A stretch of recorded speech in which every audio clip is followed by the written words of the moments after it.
And now for 2D applications of linear functions, there's two possible methods for paying gas bills. So method A, fixed charge of $25 and then 50 cents per unit.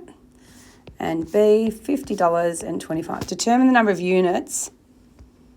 Okay, so units is our x-axis, which must be used before method B becomes cheaper than method A. So let's have a look. I'm going to say cost 1, which is method A, it's 25 plus 0.5 units because this is cents. We're going to convert it to dollars.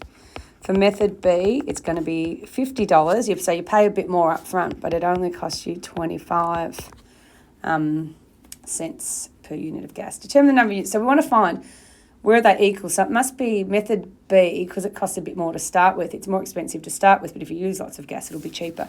So when does it become cheaper? So let's find out, where does C1x equal C2x? So you could do that by hand. We'll do it by calculator just because we can. So I've set this up earlier. Define C1x and I've defined C2x. So now we want to go, let's solve where C1x equals C2x.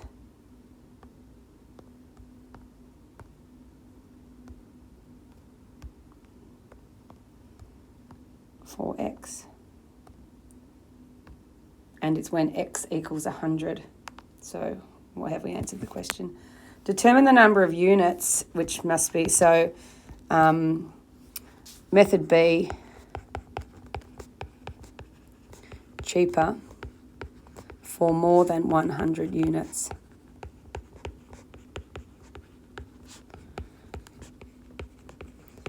I think it's also good to practice drawing this as a graph. So 25 and 50 are our y-intercepts, and we know it meets after about 100, so I might go 100, 50, 150, and my cost up here, well, let's go 25, 50, 75, 100, because we know it starts at 50 and 25. So if we go back into, grab your calculators out, let's draw the two graphs. C1x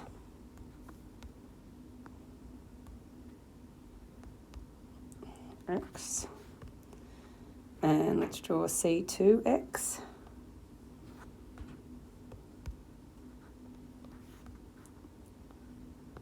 And it's not there, but what do we know? We set up that axis, so let's go, we could zoom it in, but actually, no, let's do window settings because we know that this is going to have to go up to over 100, and I think we labelled it at 150.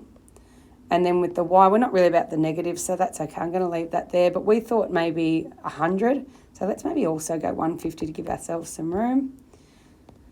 And there we have our graph, and we can analyse and look for an intersection between there and there. So 100 units, and the cost is $75.